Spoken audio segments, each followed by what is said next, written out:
So good evening, everybody. I just was briefed by our state transportation emergency response officials on the preparation being made to deal with Winter Storm Jonas.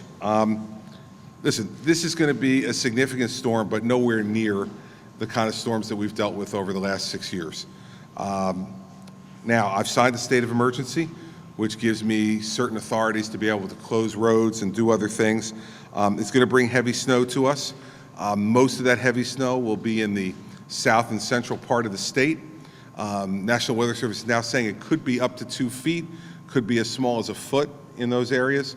In the northern part of the state, we're looking at anywhere in some areas from 6 inches up to 12 inches. Winds will be high, 25 to 45 miles an hour, with gusts up to 60. And we're only looking at moderate and in some places major coastal flooding. But what I want to remind you of is that this flooding will not lead at this point in our judgment to any evacuations anywhere along the shoreline. So moderate and major are phrases that the National Weather Service uses, but compared to what we've done before, not something that I think is going to be necessitating any type of evacuations along the shore. The worst conditions will be all day Saturday. The snowfall is expected to stop Saturday night, maybe early Sunday morning. Some whiteout conditions and some roads will be impassable due to blowing and drifting snow. We have 3,800 pieces of equipment deployed around the state. The DOT was able to brine all the roadways beforehand, which should allow us to do some very good first run plowing to be able to clear the roads in the first run. DOT has implemented their shelter-in-place protocol for all winter operations from 6 a.m. Saturday through Sunday at noon. That means essential staff will be staying at the DOT facility during the most intense part of the storm to ensure employee safety and make sure they're there to go to work on their next shift. Road crews will be out working to clear and salt the roads. So if you don't have to drive, don't. Okay, the work week is over. You know, if the smartest thing for you all to do on Saturday afternoon would be stay home, stay where you are. Hopefully tonight, by the time you're seeing this, you will have gotten all the essentials from the supermarket and elsewhere. Hopefully you're prepared for any emergency matters, like with flashlights and your generators and all the rest. If you do that, you should be in good shape tomorrow. New Jersey Transit, the Turnpike, the Parkway, South Jersey Transportation Authority have been preparing since Wednesday.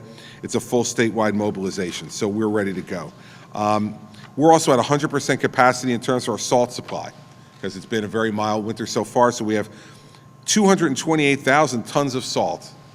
I don't know how much that is, but it seems like a lot, and I think it'd be more than enough for what we have to deal with in the next 24 hours.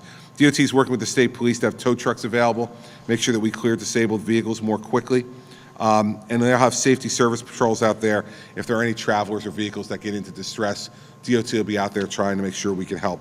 New Jersey Transit has equipped locomotives with plows and has tested and readied the 750 switch heaters that we have in the system to allow trains to access all tracks and perform all usual movements. As of this evening, I've authorized New Jersey Transit to suspend service following the conclusion of its daily operations today at approximately 2 a.m. New Jersey Transit is authorized to resume service throughout the system as conditions allow. That's a decision that will be made at New Jersey Transit. To give customers additional travel options during the winter conditions, Transit will offer system-wide cross-honoring beginning at midnight tonight, enabling customers to use their ticket or pass on any alternate travel mode, whether it's rail, light rail, or bus, including private bus carriers. All MVC offices and inspection stations in the state with Saturday hours will be closed tomorrow. I don't want to try to make MVC employees get out on the road and travel to get there. I doubt they'll have many customers tomorrow anyway, so we've closed the MVC offices for tomorrow. DEP's Bureau of Coastal Engineering and their flood control folks are monitoring all the forecasts for precipitation and storm surge. They already have boots on the ground, completed pre-storm surveys of our beaches, and are doing outreach to towns for sand needs on non-engineered beaches. DEP staff will also assess erosion and flooding, obviously, post-storm. Residents should be prepared for the potential power outages due to high wind conditions and accumulating snow on power lines and wires. The BPU president, Rich Moroz, has been on conference calls with the power companies and the public utility leadership and advised them to take appropriate measures. I can assure you that he'll be in constant conversation over the course of the next 24 to 48 hours and perhaps longer, depending upon how much power we lose, to be able to keep everyone advised as to power situations and if it's lost, how long for potential restoration.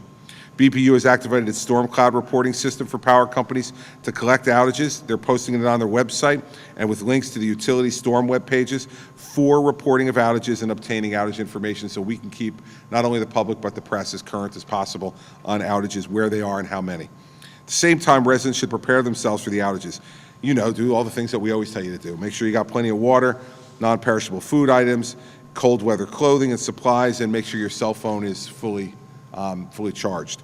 If you have a member of your family dependent on medications or electric-powered health equipment, make sure you have a plan to assist them. All of our counties are prepared with sheltering options in case power is lost and folks need to be able to shelter someplace else because of the cold weather. You reach out to your local police forces, they'll be able to get you in touch with the county places and where to shelter.